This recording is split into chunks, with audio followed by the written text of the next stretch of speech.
오전 11시 본예배로 드리고요. 목요일은 서경훈 목사님, 또 금요일은 고병일 목사님, 토요일은 이동희 목사님, 이렇게 세 분이 각각 말씀을 증거하십니다. 그래서 저희는 예배에 참석하고 또 나아가 새벽 예배, 즉 6일부터 11일까지, 월요일부터 토요일까지 이 부흥회를 준비하기 위해서 기도로 준비합니다. 그래서 여러분 새벽 5시 반 새벽 예배에 참석하셔서 특별 기도회에 열심히 참석하시고 또 기도해 주시기 바랍니다. 이 부흥회 기간 중에는 금식으로 이렇게 하나님께 준비하는 마음으로 영광을 돌립니다. 그래서 한 끼 이상 금식하시고 또 3일 동안 금식하셔도 됩니다. 이 시간 하나님 앞에 영광 돌리는 귀한 시간이 있기를 간절히 바랍니다. 그리고 오늘 새로운 가정이 한 분 오셨는데 제가 아직 안내문을 받지 못해서 오늘 참석해 주셔서 감사합니다. 예. 자, 오늘 우리가 한 주간 암송할 말씀은 잠언 27장 19절 말씀입니다. 오늘 주보에 보면은요 기록이 되어 있습니다. 우리 함께 보겠습니다. 시작. 물이 비치면 얼굴이 서로 같은 것 같이 사람의 마음도 서로 비치느니라. 잠언 27장 19절 말씀 우리 다시 한번 합니다. 시작. 물이 비치면 얼굴이 서로 같은 것 같이 사람의 마음도 서로 비치느니라. 잠언 27장 19절 말씀, 이 말씀이 한 주간 여러분들에게 삶의 은혜가 되길 원합니다. 본문 말씀입니다. 데살로니가 전서 5장에서 보겠습니다.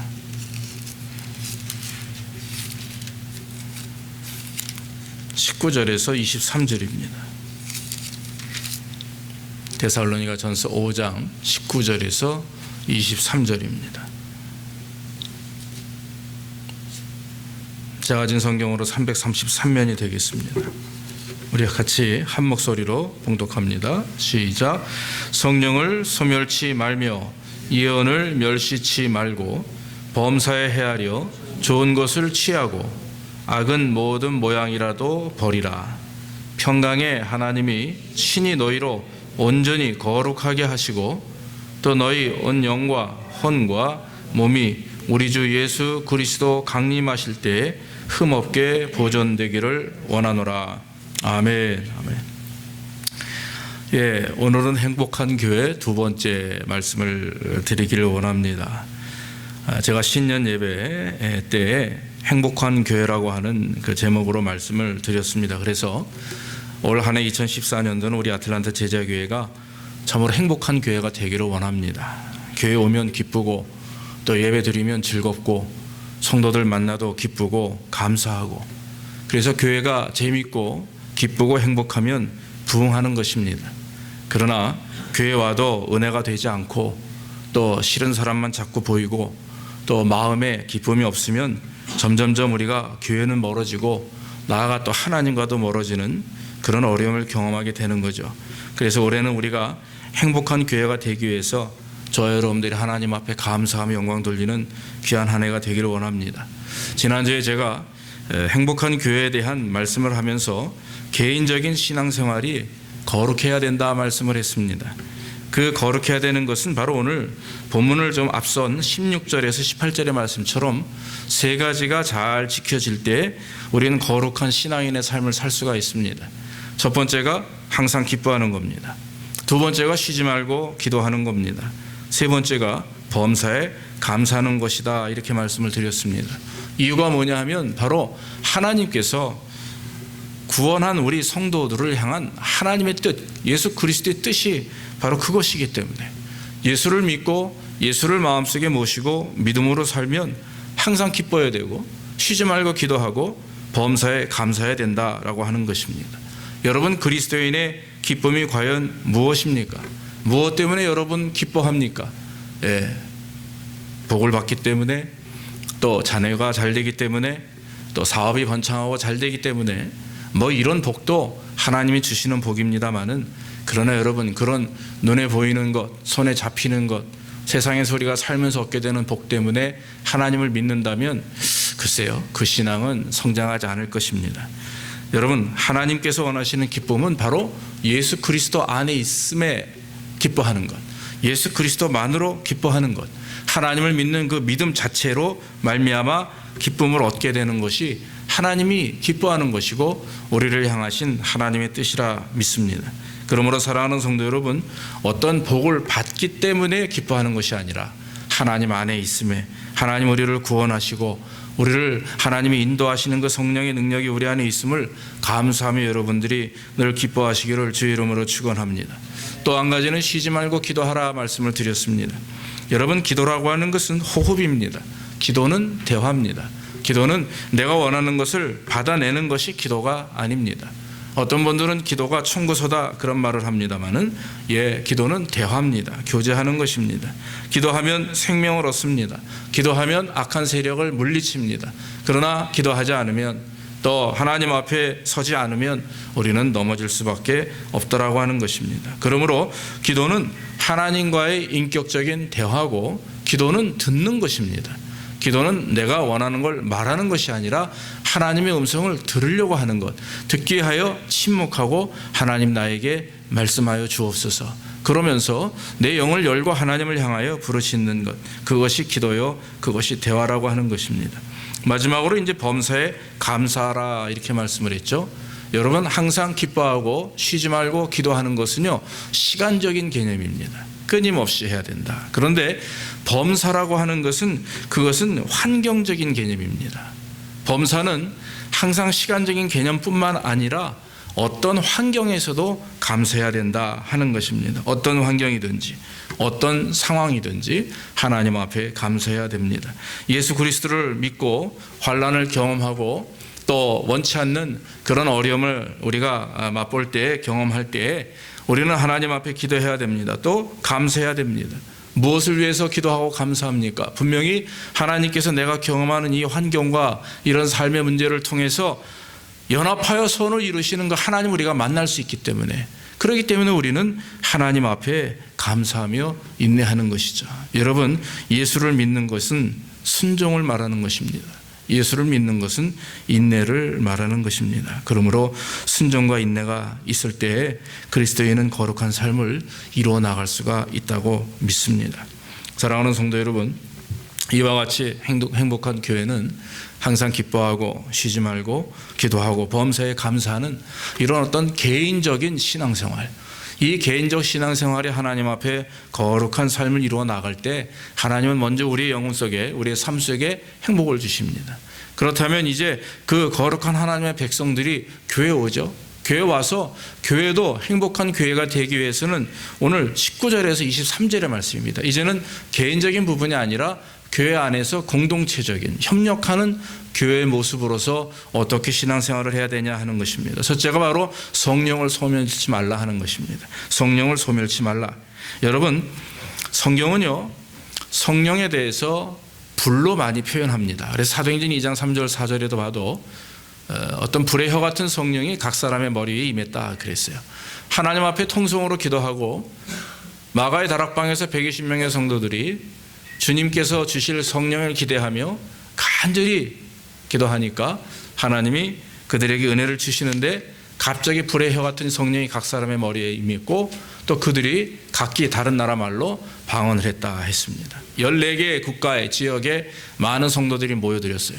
그래서 그 당시 방언이라고 하는 말은 우리가 알아듣지 못하는 그런 방언이라는 의미가 아니라 각 사람마다 각 지역마다 복음을 증거할 수 있도록 하나님이 언어를 터주시고 그리고 그 신령한 은혜를 통해서 그들이 14개 국가로 퍼져서 복음을 증거했다 이렇게 말할 수가 있는 것입니다. 그러므로 사랑하는 성도 여러분, 문제는요, 교회 안에서 하나님 앞에 부르짖고 기도할 때 오늘날 신령한 하나님의 은혜가 우리에게 주어집니다. 방언이 터지기도 하고요, 예언의 은사가 일어나기도 하고 통변하기도 하고 사랑하기도 하고 합니다. 그러나 이런 모든 고린도전서 12장의 말씀과 같이 교회 안에 많은 은사들이 드러나는데 사도 바울이 말씀하고 싶었던 것은 그런 많은 은사를 가지고 하나님께 영광을 돌리고 교회를 세워나가는데 가장 핵심적인 부분이 뭐냐? 고린도전서 13장 1절의 말씀 같은 거예요.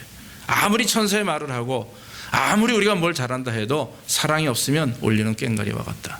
그러므로 사랑을 품고, 그래서 믿음, 소망, 사랑 이 세 가지 중에 가장 제일은 사랑이라 그렇게 말씀하면서 정말 성령의 은혜를 경험한 사람들, 성령의 은혜로 말미암아 하나님의 영광을 드러내는 성도들이 품어야 될 마지막 하나님 앞에 가장 귀한 것은 사랑입니다. 사랑하는 마음을 가지고 예언하고, 사랑하는 마음을 가지고 방언하고, 사랑하는 마음을 가지고 권면하고 충고하고 서로 높일 때 거기에 하나님이 기뻐하시는 역사가 일어나게 된다고 하는 것입니다. 중요한 것은요, 저 여러분들이 교회를 섬기면서 하나님을 섬기며 공동체 생활을 할 때 혹시 종종 보면 우리 주변에 있는 어떤 성도님들이 성령의 은혜를 체험할 때가 있어요. 그럴 땐 여러분 우리는 감사해야 됩니다. 귀하게 여겨야 되고 그 성령의 은혜를 가지고 우리가 교회에 정말 덕이 되고 은혜가 될 수 있도록 그 자신도 더 겸손하게 기도하는 거죠. 옛날에 신앙생활을 제가 미국에서 이렇게 부목 생활을 할 때 참 교회가 막 부흥하다가 어느 한 분 때문에 교회가 갑자기 어려움을 경험하게 되었습니다. 그게 뭐냐면 이분이 막 기도하다가 은혜를 받았는데 어떤 영안의 눈이 열리면서 귀신을 보나 봐요. 그런데 그냥 교회 오면 집사님 지금 머리에 귀신이 앉아 있다고, 지금 집사님이 입에 귀신이 붙어 있다고, 귀에 있다고 이러면서 그냥 보이는 대로 절제하지 않고 막 얘기를 하니까 말이죠. 결국엔 얼마 못 가서 여선도에 문제가 생기고 또 목사님에게까지 그 소리가 들어가니까 교회가 굉장히 심한 어려움을 겪게 된 적이 있었습니다. 그런 일들이 우리가 절제하지 않고 또 우리가 하나님 앞에 겸손함으로 기도하지 않으면 그런 은혜를 받아도요, 활용하지 못하면, 덕을 세우지 못하면 오히려 그런 것들이 사악한 마귀의 놀림감이 되고 마는 거죠. 그러므로 사랑하는 성도 여러분, 저와 여러분들은 올 한 해 하나님께서 주시는 성령을 사모하고 성령의 은혜를 받되 정말 덕이 되고 겸손한 마음으로 그 은혜를 잘 사용할 수 있도록 저와 여러분들이 기도하는 역사가 있어야 될 줄로 믿습니다. 우리가 유명한 박윤선 목사님이 그의 책을 통해서 성령의 소멸이라고 하는 단어를 말씀하시는데 이렇게 얘기하시더라고요. 남들이 성령의 감동을 받을 때에 귀히 여기지 않고 무시하는 것은 성령을 소멸하는 것이다. 여러분, 성령의 역사는요, 사역은 정말 모든 이에게 다 일어날 수 있는 겁니다. 목사뿐만 아니라 정말 평신도 어린 아이에게도 일어나는 거예요. 저는 예전에 주일학교 제 동기 한 분이 주일학교 이 부흥회를 참 잘 인도하는 그 목사님 한 분 계세요. 그래서 인도하게 이렇게 부탁을 했습니다. 한국에 있을 때 주일학교 제가 부장할 때.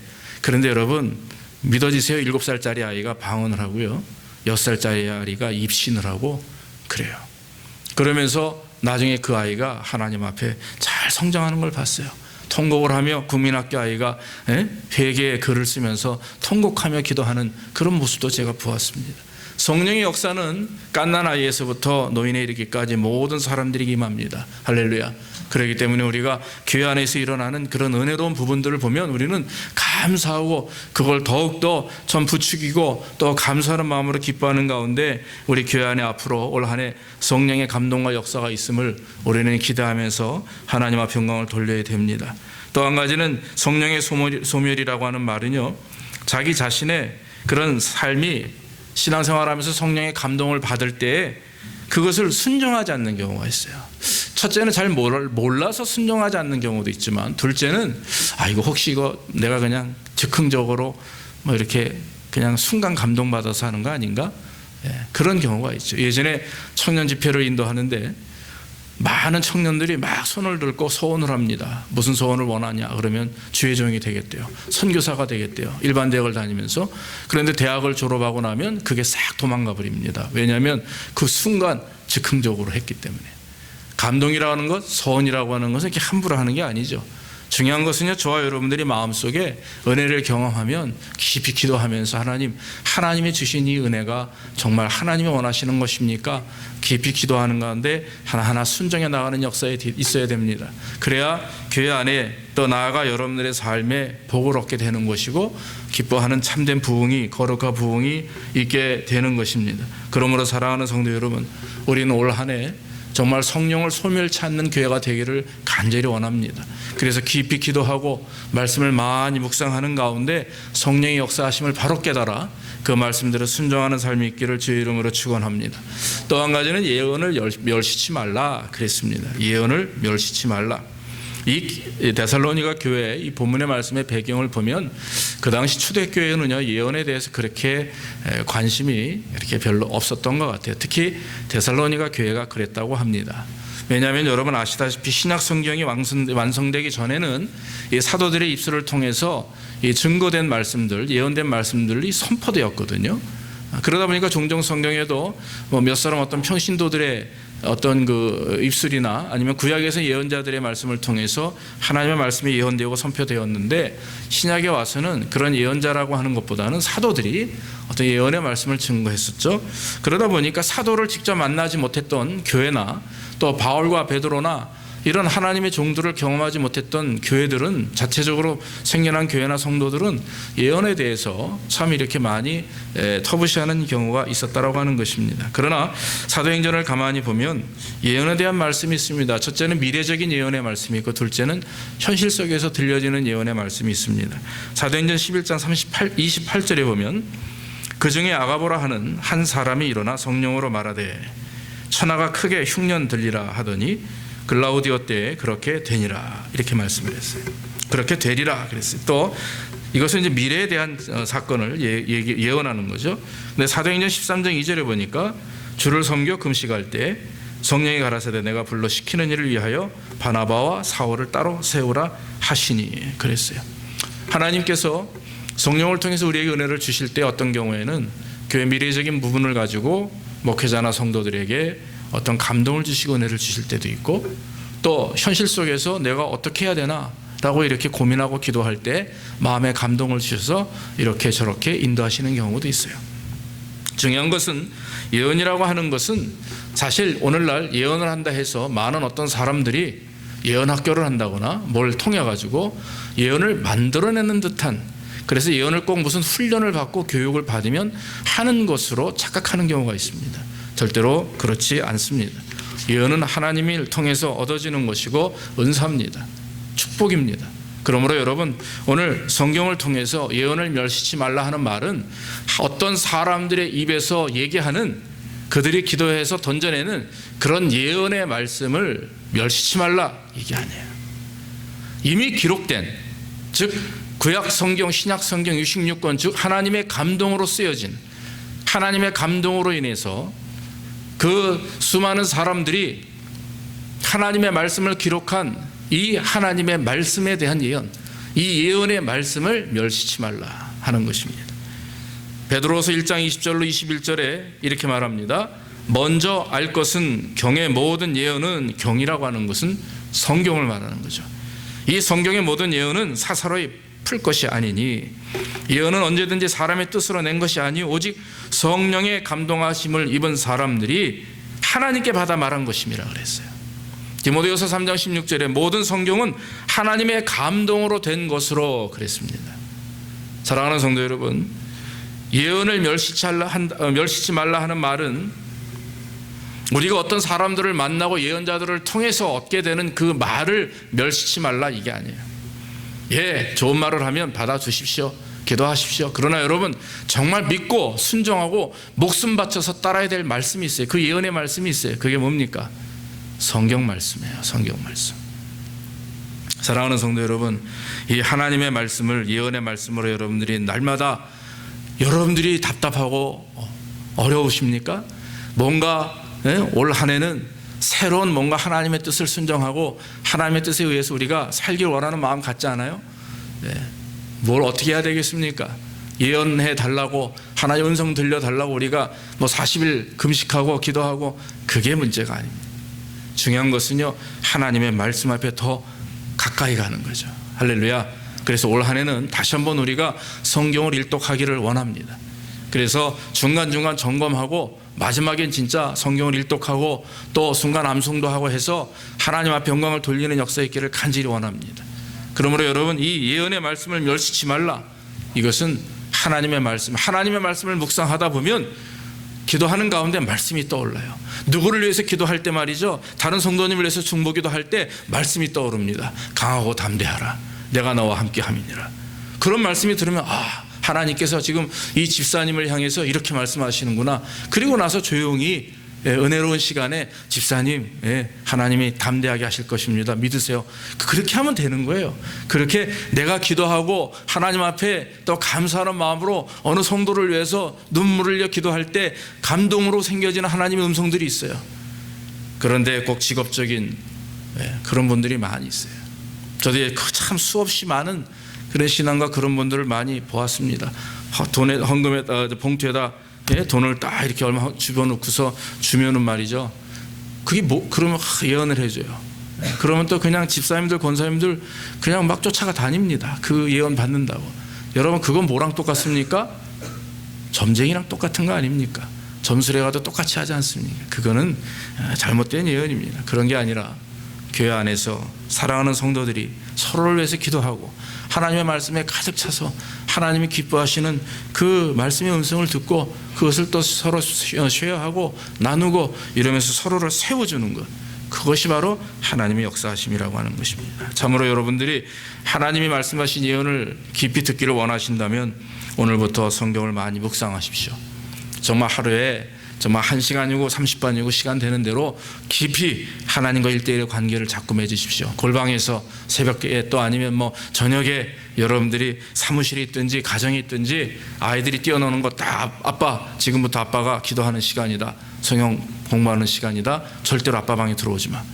엄마가 지금 이렇다. 요한 웨슬레가 어릴 때 그 어머니 요한나인가요? 한나인가요? 그 아들을 키울 때 11형제를 키울 때 여러분 옛날에 무슨 기도방이 있습니까? 그냥 나무로 만든 그 하우스 영국에서 말이죠. 이 치마가 영국 여자들이 이렇게 넓답니다.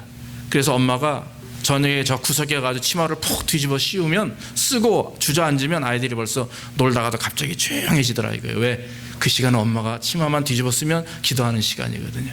30분이든 1시간이든 아이들이 엄마가 기도가 끝날 때까지 떠들고 있다가도 조용히 기다린다는 거예요. 그런 훈련들, 우리 아이들에게 신앙의 모습은 이런 것이다. 말씀을 따르는 삶이 이런 것이다. 이런 것을 자꾸 보여줘야 아이들이 그것을 보고 자라나서 우리들의 신앙의 모습을 통해 나가 그들이 더 하나님을 가까이 하게 되는 것이고 그들이 삐뚤어짐이 없이 하나님 앞에 영광을 돌리게 되는 것입니다. 사랑하는 성도 여러분, 이런 역사가 예언의 말씀이 여러분들의 가정과 영혼 속에 우리 교회 속에 충만하기를 주의 이름으로 축원합니다. 세 번째는 범사에 헤아려 좋은 것을 취하고 악은 모든 모양이라도 버리라 그랬습니다. 바울은 말하기를 데살로니가 교회에 예언을 말씀하시면서 범사에 좋은 것을 취하라 그랬어요. 성령의 역사와 예언의 능력이 드러나는데 과연 이것이 하나님께로 온 것인지 아니면 사악한 마귀의 장난인지를 구별하라 이거예요. 여러분 방언 기도가 다 하나님께로 왔다고 생각하면 안 됩니다. 어떤 능력들이 어떤 기적들이 하나님께로 왔다 천만의 말씀이에요. 마귀는요 다 할 수 있어요. 마귀의 숫자가 6이고 하나님의 숫자가 7이라고 그러죠. 마귀가 하나님이 하시는 6개까지 다 하는데 마지막 7개 한 가지 못한다고 그래서 6개 뭐죠? 하나가 부활. 마귀는 부활을 못해요. 시킬 수도 없고 할 수도 없습니다. 그만큼 한마디로 말하면 하나님이 하시는 기적들을 성경에 나와 있는 기적들 다 마귀도 할 수 있어요. 그러나 마지막 우리가 승리할 수 있는 비결은 예수님이 우리의 부활의 첫 열매가 되셨으니까.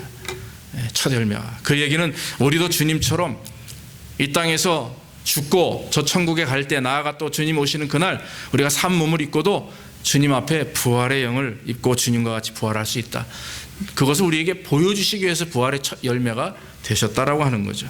그렇기 때문에 사랑하는 성도 여러분, 우리가 어떤 성령의 역사를 경험하고 체험을 하고 기적을 체험하고 어떤 은혜를 체험할 때에 마음속에 정말 하나님 주셨는가 한번 깊이 생각해보고 또 그것을 가지고 믿음으로 겸손하게 활용하면 되는 것입니다. 고린도전서 2장 14절에 보니까 육에 속한 사람은 하나님의 성령의 일을 받지 아니하나니 저에게는 미련해 보임이요 또 깨닫지도 못하나니 이런 일은 영적으로야 분별함이니라 그랬어요. 구원받은 하나님의 사람들만이 성령을 소유하게 되고 성령의 인도함을 받기 때문에 역사가 일어나고 영적 분별력이 일어나게 되는 거죠. 그렇기 때문에 성령을 충만히 받고 믿음을 가진 사람만이 영적인 것은 그 영적인 사람들만이 할 수 있다라고 하는 것입니다. 그렇기 때문에 우리가 여러분 열심히 기도하고 주일마다 교회 나가고 또 하나님께 영광을 돌리고 봉사하는 것 세상 사람들이 볼 때 저 사람들 시간 없고 돈 없는데 미쳤다 얘기하는 거죠. 왜? 그 믿지 않는 영혼들은 우리를 바라보고 이해할 수가 없는 겁니다. 왜냐하면 그들에게는 선한 성령의 영이 없기 때문에 그래요. 불쌍한 것이죠. 타박하고 우리가 선을 그어서 마귀의 자식이다, 우리와 같이 하나가 될 수 없다, 이거는 정말 잘못된 것이 오히려 그 영혼들을 불쌍히 여기면서 그들에게 복음이 들어가고 또 그들에게 구원의 은혜가 들어갈 수 있도록 우리가 하나님 우리를 도구로 세우셨으니 우리 인도하니 그래서 우리 그들에게 복음을 증거하는 일이죠. 그래서 그들도 영적 하나님의 백성들이 될 수 있도록 우리가 힘써서 그들에게 복음을 증거해야 되는 것입니다. 그렇기 때문에 사랑하는 성도 여러분, 교회 안에 어떤 역사가 일어나고 은혜가 일어나면 먼저 구별해야 됩니다. 분별해야 됩니다. 오늘날 너무나도 많은 거짓 선지자들이 있어요. 거짓 예언자들이 있습니다. 그래서 요즘에 한국에는 이단으로는 신천지가 굉장히 지금 판을 쳐서 교회마다 어려움을 경험한다고 그래요. 제 친구 목사님도 한 150명 이상 이렇게 한국에서 목회를 잘 하셨는데 어느 한 분이 오셔가지고 한 3년을 잘 다니시다가 이상한 쪽지를 자꾸 돌리시더래요. 알고 봤더니 무슨 문구들인데 그분이 신천지 계통의 사람이어서 결국에 지금은 굉장히 교회가 어려움을 경험합니다. 어려움을 경험하는 시간은 1년도 안 걸렸어요. 15년 동안 목회해서 한국에서 간신히 한 150명 이렇게 부흥했는데 그 성도들 다 떠나는 건 1년도 안 걸렸다는 겁니다. 지금도 굉장히 고민하고 어려워합니다. 여러분이 신천지가 큰 교회나 작은 교회나 아주 문제입니다. 그래서 이제는 정말 제자 훈련도 잘하고 정말 교육자처럼 열심히 하는 분들이 와서 3년 4년 있다가 이제는요 교회 조금씩 비방을 하고 목회자를 비방하고 결국에 내놓는 안건이 뭐냐면 목사님을 갈아치우자. 그래서 그 데려오는 목사는 누구냐면 신천지 계통에 자기들이 섬겼던 목회자를 앉히는 거. 그러면 교회하고 성도들 모두 그냥 몇천 명 몇몇 명 관계없어요. 홀딱 떠가지고 이렇게 밭으로 옮기잖아요. 그래서 추수꾼 밭으로 옮긴다는 표현을 그들이 한다는 거죠. 그것이 눈에 보이는 이단입니다. 그러나 보이지 않는 오늘날 한국교회에 어려움을 주는 게 신사도예요. 그래서 여러분 거짓 예언을 합니다. 신사도는 뭡니까? 그것은 성경에 나와 있는 사도와 같은 사도직의 그런 예언자적인 그런 어떤 사명을 오늘날 자기들에게 주셨다. 그래서 다른 교회나 목회자들은 아니고 우리들이 진짜다 한마디 이렇게 얘기하면서 하는 그런 교회들이 너무 많아졌습니다. 여러분 우리는 그런 부분에 대해서 조심해야 되고 제가 깊이 설명드리잖아요. 여러분들이 얼마든지 인터넷을 통해서 책들을 통해서 신사도가 무엇인지를 알게 될 것입니다. 사랑하는 성도 여러분, 말세가 될수록 하나님을 믿는 성도들을 혹하는 것이 문제가 돼요. 이제는 옛날에는요 이단이면 이단 정확하게 끝이 다른 부분들 끝이 다르다는 뜻 아닙니까?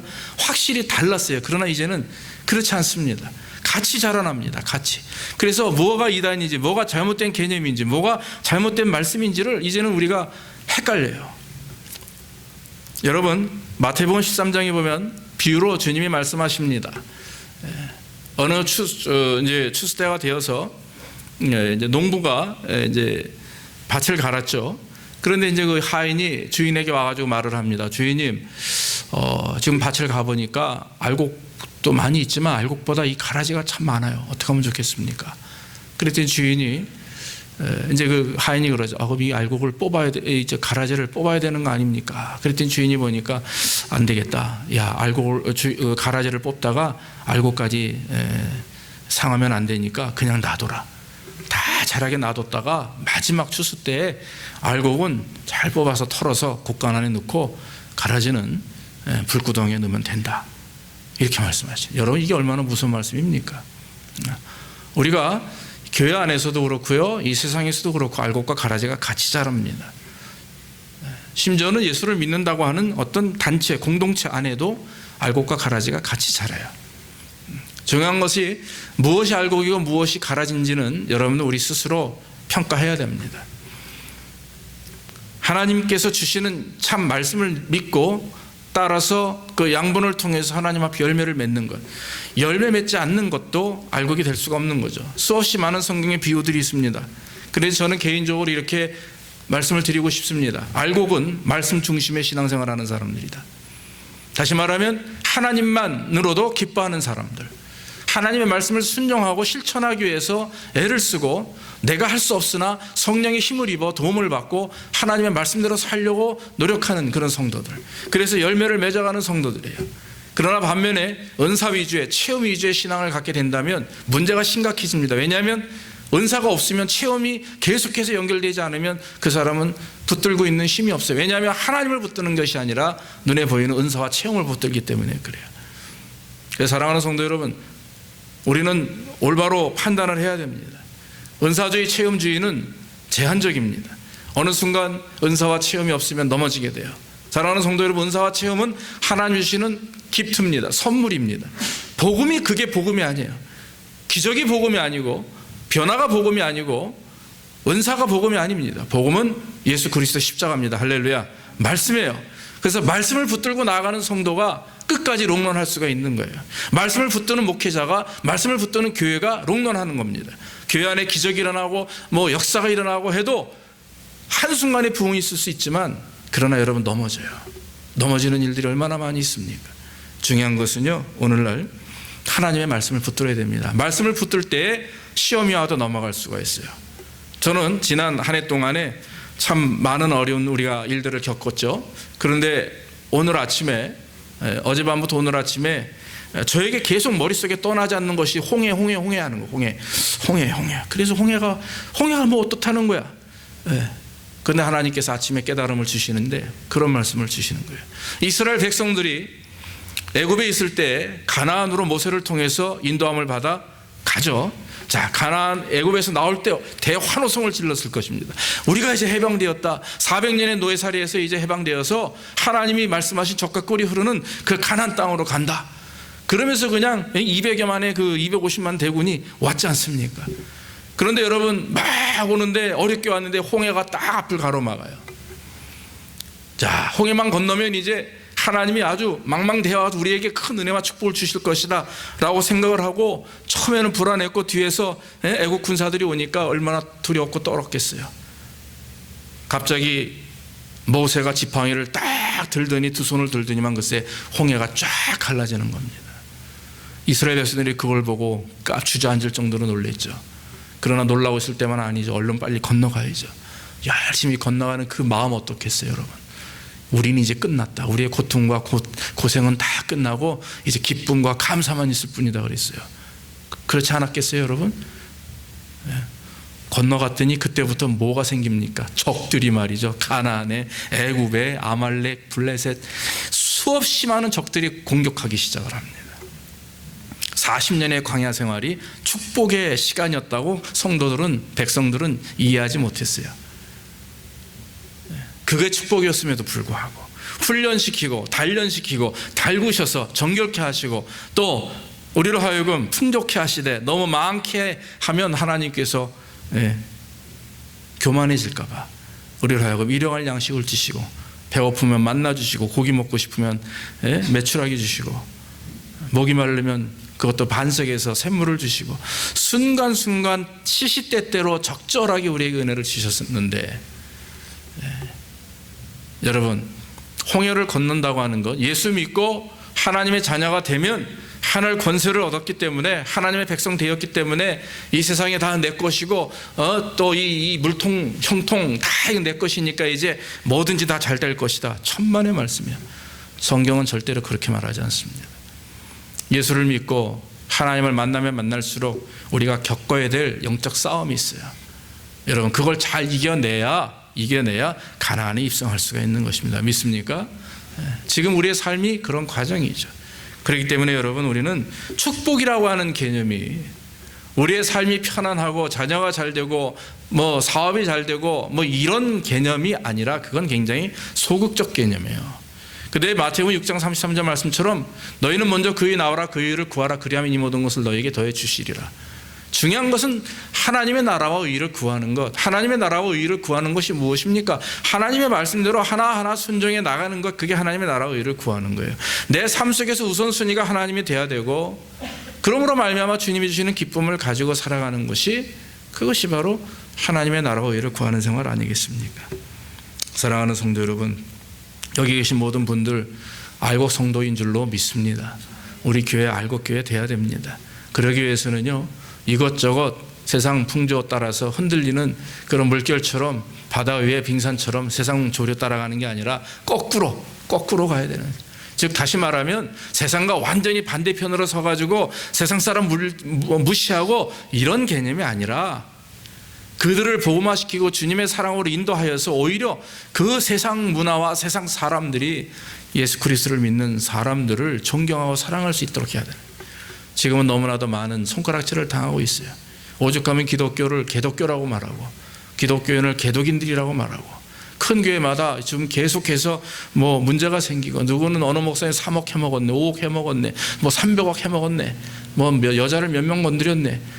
신 입으로 말할 수 없는, 뭐 저도 저 자신이 하나님 앞에 참 부족하기 때문에 날마다 내 자신을 쳐서 복종시키지 않으면 저도 사람이기래, 이렇게 잘생긴 남자이기 때문에 여자만 보면 이건 사람은 다 똑같은 거예요.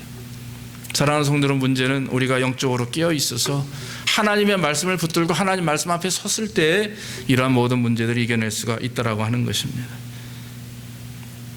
개인적인 신앙생활이 항상 기뻐하고 쉬지 말고 기도하고 범사에 감사함으로 거룩한 하나님의 그런 백성이 되는 삶을 사는 것이라면, 이제는 교회 안에서 우리 교회가 거룩한 하나님이 기뻐하시는 교회로 세움받고 영광을 돌리기 위해서는 성령을 소멸치 말고 예언의 말씀을 우리가 무시하지 말고 철저히 선과 악이 무엇이며 어떤 것이 하나님께로 온 것인지 잘 분별해서 하나님께 영광을 돌려야 되는 것입니다.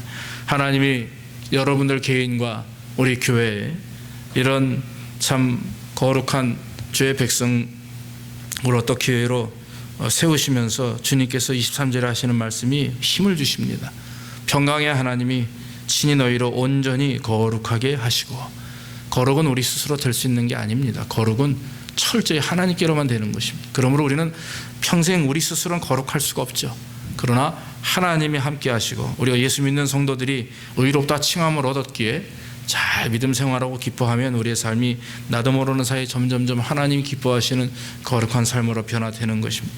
또한 혼과 영과 몸이 우리 주 예수 그리스도 강림하실 때 흠없게 보존되기를 원하노라. 우리의 영혼과 우리의 정신과 우리의 육체가 잘 보존되고 범죄하지 아니하고 하나님 앞에 서서 주님 오시는 그날에 우리가 다 들림받는 역사를 경험하게 될 것이다. 분명히 하나님은 우리에게 말씀해 주셨습니다. 그러므로 올 한 해 2014년도 저희 제자교회가 또 여기 계신 모든 성도님들이 정말 행복한 교회, 행복한 성도와 가정이 되기를 주의 이름으로 축원합니다. 그래서 범사에 감사하고 기도하고 또 하나님 앞에 기뻐하는 가운데 저 여러분들이 교회 안에서 성령의 역사하심이 드러나고 또 나아가 아름다운 열매를 맺고 나아가 하나님이 기뻐하시는 삶의 모습으로 더 큰 영광을 돌려서 우리가 또 마지막 2014년 12월 마지막 주에는 정말 하나님이 우리와 함께 하셨다고 하는 그 기쁨과 감사를 통해서 영광 돌리는 귀한 역사가 있기를 주의 이름으로 축원합니다.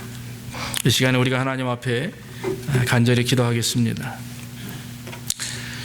하나님, 우리에게 은혜를 주옵소서. 특별히 행복한 교회가 될 수 있도록 인도하옵소서. 우리에게 항상 기뻐하고 쉬지 말고 기도하고 범사에 감사하는 삶이 되게 하시고 우리 교회가 하나님의 말씀을 따라 성령을 소멸치 아니하고 귀한 역사가 일어나며 나아가 행복한 교회가 될 수 있도록, 또 우리의 행복한 가정의 삶이 될 수 있도록 인도해 주옵소서. 이 시간 동성으로 하나님 앞에 기도하겠습니다. 아버지 하나님, 오늘도 우리에게 은혜를 주시니 감사합니다. 하나님 말씀 가운데 역사하시니 감사합니다. 우리 교회 아틀란타 제자